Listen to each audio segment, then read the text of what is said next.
बारिश की हल्की बूंदें, बादलों में छिपे पहाड़ और गर्म चाय के साथ पहाड़ों का सुकून। अगर आप भी दिल्ली से वीकेंड पर एक शांत और खूबसूरत जगह की तलाश में हैं, तो ये वीडियो आपके लिए ही है। इस वीडियो में हम बात करेंगे 2025 की मॉनसून ट्रिप के लिए सबसे बढ़िया डेस्टिनेशन की, मसूरी और धनौल्टी की। नमस्कार दोस्तों, कैसे हैं आप सब? दोस्तों, मॉनसून सीज़न स्टार्ट हो गया, हम सभी को पता है। और अगर आप इस मॉनसून सीज़न किसी ट्रिप की प्लान कर रहे हैं, आपके पास कम समय है, तो मसूरी और धनौल्टी आपके लिए एक बेहतरीन जगह हो सकती है 3 से 4 दिनों के लिए। मैंने इस पूरे वीडियो को 7 पॉइंट्स में समराइज़ किया है, ताकि एक आपको डिटेल्ड और अच्छी जानकारी मिल सके और आप अच्छे से इस ट्रिप को प्लान कर सकें। तो चलिए बिना समय गवाए इस वीडियो को शुरू करते हैं। अगर आप मान लीजिए ऋषिकेश आ जाते हैं, तो ऋषिकेश से आप डायरेक्ट देहरादून भी जा सकते हैं या फिर डायरेक्ट मसूरी भी जा सकते हैं।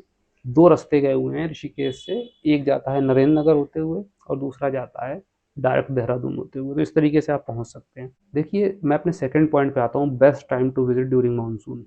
देखिए, इस समय जुलाई चल रही है और मानसून में बेस्ट टाइम होगा अगर आप 15 जुलाई के बाद कभी भी अगस्त तक जाएं। लेकिन एक चीज़ बस ध्यान रखिएगा कि वेदर फोरकास्ट जो है उसको पहले से चेक कर लीजिएगा 2 से 3 दिनों के लिए आगे। अगर नॉर्मल बारिश हो रही है तो कोई इशू नहीं है, बस ज़्यादा बारिश नहीं होनी चाहिए। अगर ज़्यादा बारिश हो रही है तो अवॉइड करिएगा। वीकेंड्स में जाएंगे तो ऑब्वियसली भीड़ ज़्यादा मिलेगी, क्योंकि वीकेंड्स में लोकल्स वाले भी बहुत जाते हैं, साथ ही दिल्ली और हरियाणा वाले भी बहुत जाते हैं।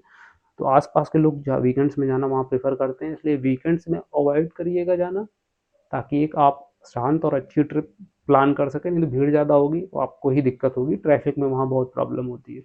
इस चीज़ का ख्याल रखिएगा। मानसून में जाने के फ़ायदे क्या हैं, देखिए एक चीज़ समझिए। मानसून में सबसे अच्छा फ़ायदा ये है जाने का कि वहाँ पर आपको ग्रीनरी बहुत ज़्यादा देखने को मिलेगी। एकदम लश ग्रीन माउंटेन्स दिखते हैं, खूबसूरत वैली दिखती है, क्लाउड्स दिखते हैं इतने ज़्यादा, इतना खूबसूरत लगता है वो।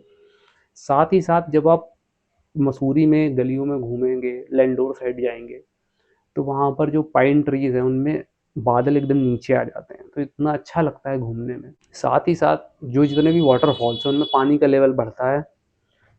ज़्यादा बारिश होगी तो बाढ़ जैसे हालात भी हो सकते हैं, लेकिन कम बारिश है तो आपको मज़ा आ जाएगा, क्योंकि वाटर लेवल बढ़ने से वाटरफॉल्स और खूबसूरत हो जाते हैं। इसलिए लोग मानसून में जाना प्रेफर करते हैं। साथ ही गर्मी भी थोड़ी सी कम हो जाती है और एक अच्छा बेस्ट टाइम हो जाता है घूमने के लिए। अब एक चीज़ समझिए, लैंडोर जो है वो उसे ओल्ड मसूरी भी बोला जाता है, और मसूरी से लैंडोर ज़्यादा दूर नहीं, दोनों आपस में सटे हुए हैं। जब आप थोड़ा सा आगे ट्रैवल करेंगे, मॉल रोड होते हुए आगे जाएंगे, तो आप लैंडोर पहुंच जाएंगे। तो कुछ लोग लैंडोर में वॉक करना प्रेफर करते हैं, कुछ लोग स्कूटी लेके जाते हैं, घूमते हैं। जैसा आप चाहे वैसा कर सकते हैं। लैंडोर में कुछ फेमस जगह हैं, जैसे लाल टिब्बा हो गई, चार दुकान हो गई, ये सब काफ़ी फेमस जगह है। और वहाँ पे अगर आप पैदल ट्रैवल करेंगे ना तो आपको मज़ा आ जाएगा, क्योंकि वो रास्ते बहुत खूबसूरत हैं। आपको बादल आपके सामने दिखेंगे, इतना ग्रीनरी है वहाँ पे, इतने पेड़ हैं, आपको बहुत अच्छा लगेगा।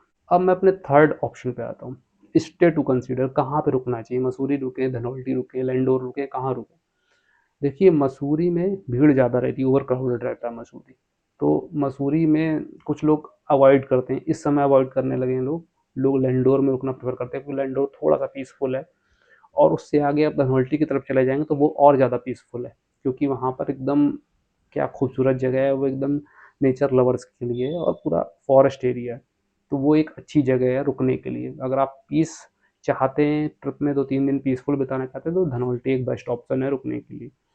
अगर आप 2 दिन या 3 दिन का टाइम है, वीकेंड्स का समय है, तो फिर मसूरी रुकिए। फिर मसूरी का ट्रिप वहीं से प्लान करके आसपास घूम के वापस आ जाइए। लेकिन अगर आपके पास ज़्यादा टाइम है, या फिर आप धनौल्टी जाना प्रेफर कर सकते हैं, रुकना प्रेफर कर सकते हैं, तो धनौल्टी में ही रुकिए जाके, आपको मज़ा आएगा। अब रुकने के लिए स्टे ऑप्शंस में क्या क्या कौन कौन सी जगह हैं? देखिए, अगर आप नेचर लवर है, कैंपिंग कर सकते हैं, तो धनौल्टी में आप कैंपिंग भी कर सकते हैं। अगर आप होटल्स में रुकना प्रेफर करते हैं, तो मसूरी और धनौल्टी में होटल्स की भरमार है, कोई कमी नहीं है, बीच रास्ते में भी आपको होटल्स मिलेंगे। तो ये कंसिडर कर सकते हैं। कुछ फेमस जगह है मसूरी की, जैसे लाइब्रेरी चौक, पिक्चर पैलेस, इन जगहों पे रुकिए। यहाँ से आपको आसानी रहेगी अगल बगल जितनी भी डेस्टिनेशन है वहाँ जाने के लिए। अब मैं अपने फोर्थ पॉइंट पे आता हूँ, top places to visit in Mussoorie and Dhanaulti. कौन कौन सी जगह हैं जो मसूरी और धनौल्टी में हमें ज़रूर देखनी चाहिए। मसूरी की सबसे पहले बात करते हैं। जब आप देहरादून से मसूरी पहुँचेंगे, तो मसूरी में कुछ फेमस जगह हैं, जैसे कि मॉल रोड मसूरी की बहुत फेमस है, लोग शॉपिंग करते हैं, रेस्टोरेंट्स हैं वहाँ पे और वॉक करते हैं जनरली, बड़ा अच्छा लगता है वहाँ पे। दूसरी चीज़ वहाँ केम्प्टी फॉल बहुत फेमस है, वहाँ से करीब 15 किलोमीटर दूर है केम्प्टी फॉल, और जब आप वहाँ जाएंगे तो सच में बहुत खूबसूरत जगह है। एक चीज़ मैं आपको एडवाइस आपको दे दूँ कि केम्प्टी फॉल जब आप जाएँ मॉर्निंग में 10 बजे तक केम्प्टी फॉल पहुँच जाएँ और हो आएँ, क्योंकि उसके बाद भीड़ बहुत ज़्यादा हो जाती है और ट्रैफिक की बहुत प्रॉब्लम होती है, इसलिए मॉर्निंग में प्रेफर करिए, जितनी जल्दी आप केम्प्टी फॉल हो आएँ उतना ही बेटर है। अब आप मसूरी की बात करते हैं, गन हिल एक बहुत फेमस जगह है। गन हिल आपको रोपवे से ले जाते हैं और ऊपर ले जाके आपको पूरी वैली का नज़ारा आता है, बहुत खूबसूरत जगह है गन हिल। ठीक, तो और मसूरी में एक है तिब्बतन वैली, हैप्पी वैली भी जिसे बोलते हैं, वो बहुत फेमस क्योंकि तिब्बतन इन्फ्लुएंस है यहाँ पे मसूरी में। दलाई लामा जब इंडिया आए थे पहली बार तिब्बत से, तो मसूरी में कुछ समय रुके थे, इसलिए यहाँ पर तिब्बतन इन्फ्लुएंस है। तो कुछ आसपास जगह हैं ये सब देखने लायक, ये देखिए। इसके बाद जैसे ही आप आगे बढ़ेंगे लैंडोर जगह आती है। लैंडोर जगह बहुत खूबसूरत है, लोग लाल टिब्बा जाते हैं टहलते हुए, वहाँ पर एक 4 दुकान है, चर्च है वहाँ पर, तो ये सब जगह देखने वाली हैं। साथ ही रस्किन बॉन्ड आपने सुना होगा, बहुत प्रसिद्ध लेखक थे, वो यहीं पे उनका घर भी है, वहाँ पे रुके थे। ये कुछ जगह हैं। साथ ही मसूरी और लैंडोर के अलावा जब आप मसूरी के आसपास घूमेंगे तो कई और फॉल्स हैं, साथ ही जॉर्ज एवरेस्ट का हाउस है, क्लाउड हिल है, कुछ फेमस जगह हैं वहाँ पे।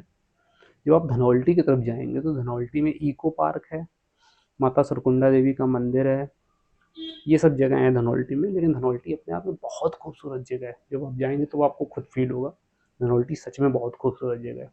एप्पल ऑर्किड्स हैं, एप्पल के बागान है मतलब वहाँ पे। अब मैं अपने फिफ्थ पॉइंट पे आता हूँ, फूड टू ट्राई। आपको क्या ट्राई करना चाहिए? देखिए, मसूरी अगर आप जा रहे हैं तो लैंडोर जाइए, लैंडोर में 4 दुकान है, वहाँ पे बेकरी है, बेक हाउसेज हैं, तो वहाँ पर आप उसको ट्राई करिए, बहुत फेमस है, बहुत भीड़ मिलती है वहाँ पे। साथ ही मसूरी मॉल रोड में कई सारे रेस्टोरेंट हैं, उनमें ट्राई करिए खाना पीना। मैगी खाइए पहाड़ों की, धनौल्टी जा रहे हैं तो कैंपिंग करिए, वहाँ मैगी खाइए, चाय पीजिए। आपको पहाड़ों में तो यही सब मिलेगा, लेकिन मज़ा आ जाएगा। साथ ही वहाँ पर तिब्बतन इन्फ्लुएंस है, तो आपको तिब्बतन खाना भी मिलेगा देखने को। अब मैं अपने सिक्स्थ पॉइंट पे आता हूँ, सेफ्टी टिप्स देने वाला हूँ मानसून सीजन में जाने के लिए।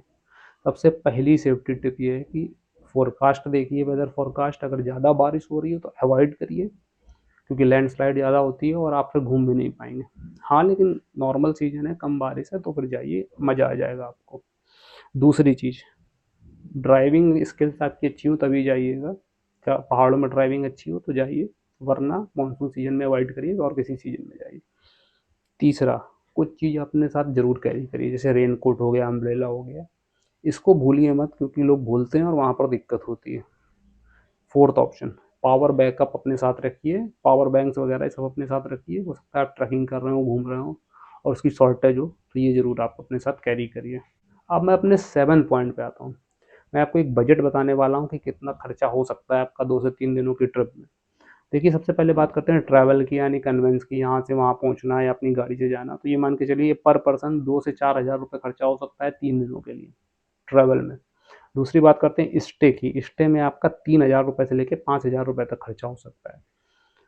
फूड की बात करें तो फूड का आप ये मान के चलिए 1 हज़ार रुपये से लेकर 1,500 या 2 हज़ार तक खर्चा हो सकता है, और मिसलेनियस जो एक्सपेंसेस हैं वो मान के चलिए 1,000 से लेकर 2 हज़ार रुपये तक खर्चा हो सकते हैं। ओवरऑल बात करें तो 10 हज़ार रुपये से लेकर 12 हज़ार रुपये तक आपका खर्चा आ सकता है पर पर्सन फॉर 2 डेज और 3 डेज, इतने में हो जाएगा 12 से 15 हज़ार रुपये में। तो ये मैंने मसूरी और धनौल्टी के बारे में एक कंपैरिजन आपको दिया। अगर आप यात्रा प्लान कर रहे हैं तो इस कंपैरिजन से आपको ज़रूर हेल्प मिलेगी। आई होप कि वीडियो आपको बहुत इन्फॉर्मेटिव लगा होगा। मिलते हैं आपसे नेक्स्ट वीडियो में। Thanks for your support.